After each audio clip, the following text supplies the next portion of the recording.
You're listening to the Bear in Mind podcast, episode number 74. A podcast uncovering identity, color, and love, where driving yourself crazy is totally sane and curable. Now your host, T. Bias.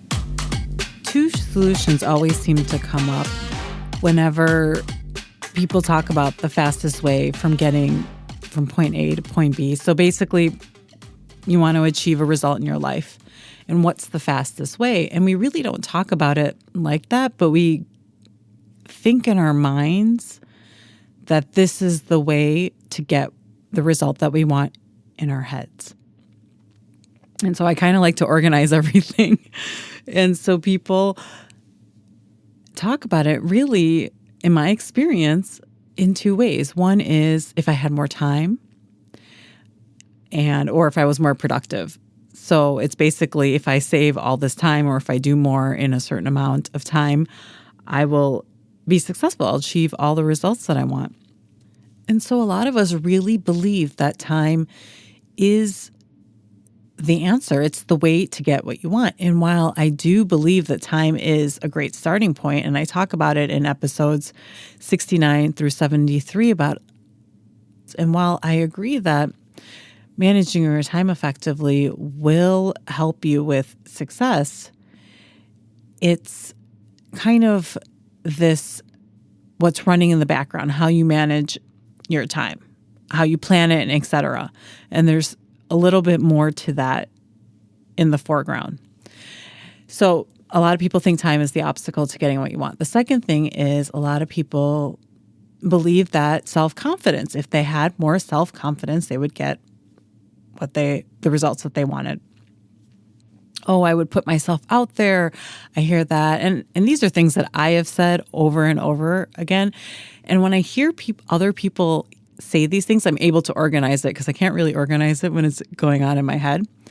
So it's basically like two big categories that people talk about the way to success: being more productive, managing their time, and having more self-confidence. Now, these two solutions are totally valid points, and I agree with them. I don't think that is the focus and the fastest way to get to success. The fastest way to get to success is failure. And by that I mean is your relationship with failure and how you handle failure and how many times you're willing to fail and anything around failure, if it even makes you queasy as we're talking about it right now. Anything to do with failure is going to be the fastest route to get you from point A to point B. And when I heard this, I thought that was absolutely crazy until I tried it, until I actually tried doing something where I would actually fall on my face and fail, and even fail in front of people. And so this happened to me recently, and this is why I'm talking about it with you today. Okay, so the fastest way to where you want to be is failure. And the best way to save time is by failing. You will save time by finding out what doesn't work. Now, there's a lot of experts out there that say, hey, don't do my mistakes that I did in the beginning and things like that. And while all of those, the advice that people give that are experts in certain fields, like let's say social media, there's people that I follow and they share a lot of the mistakes that they made in the beginning. And they're like, don't do this, or do this. And while I think that the advice is great and it can be useful, it's still not going to get you to where you need to be because your journey is going to be so different than somebody else's journey. And I couldn't really see that until I actually started my journey, actually doing things, actually failing at things. Because I spent a lot of time listening to other people telling me how not to fail, but I wasn't putting myself out there and actually failing and actually figuring out what was working for me. Because what works for somebody else isn't going to work for you. And I recently failed. I did a time management series, so I created some podcasts around it, but I also did a video series. And I shared it out on social media. And I listened to social media experts.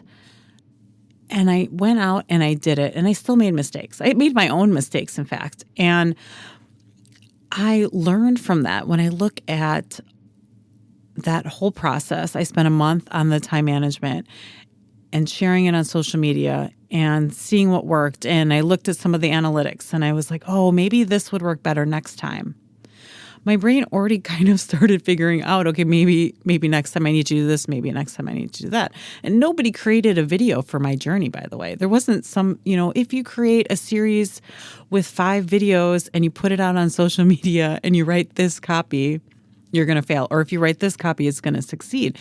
For particularly the target market that I was going after and the social media platform I was using, nobody had created an exact video about it. But after I finished it, and after I had all of this information, and after I had failed, I have so much more information than I'm doing my next series.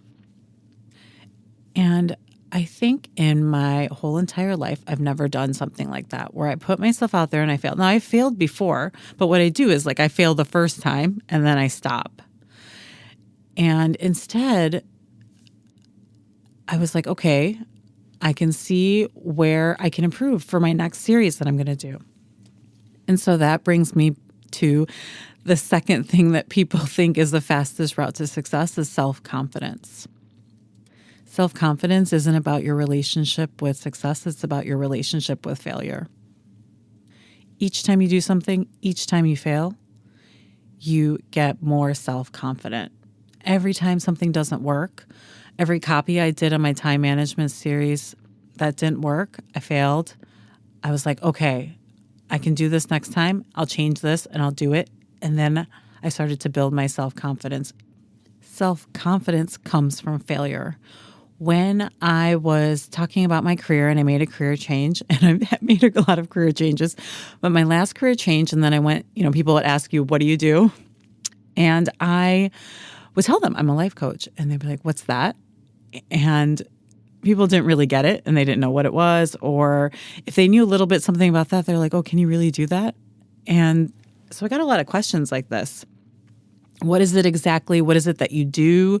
Do you make money from it? I mean, all these kind of questions. And with all those kind of questions, it's kind of like pitching your career to somebody or things like that. I am still I would say today I'm not eloquent, but I'm so much better because I've failed so many times at telling people what it is. And every time I speak about my career, it's so much better. I mean, today I'm in a very different place, but I remember a while ago, I was sitting at a coffee shop with a bunch of people and I was like fumbling a little bit about what is it exactly I do. I mean, I knew what I did, but I couldn't articulate that to somebody. And so, I mean, it was okay. No harm done. And then the next time I rephrased it, I changed some words. The next time I was like, oh, maybe this is better to help explain it to somebody who doesn't really get it. Maybe this is a way to answer the question better. Maybe this is a shorter way to explain it instead of a 5-minute explanation. So each time I did that, and each time I saw somebody's deer in headlights look at me whenever I told them what I did, I built my self-confidence. I failed. And then I built my self-confidence. I failed, built my self-confidence. So your self-confidence is about your relationship with failure, with that time that you fail and what you do with it. Now, I can tell you that it's not going to suck or you should always learn from it. And sometimes, yes, I did learn from it. And sometimes I said, I don't even want to think about it. I'll just do it again the next day. So even that journey with failure is going to be different. But what I can tell you is after putting myself out there in the time management series and telling people what I did for a living and failing and failing and failing, I'm definitely getting there faster than I thought I would. So fail, I'll have your back. Give yourself the gift of trial and error, and I'll check back with you next week. Thanks for listening. Listen for a new episode next Tuesday by subscribing on your favorite podcast platform. Bye for now.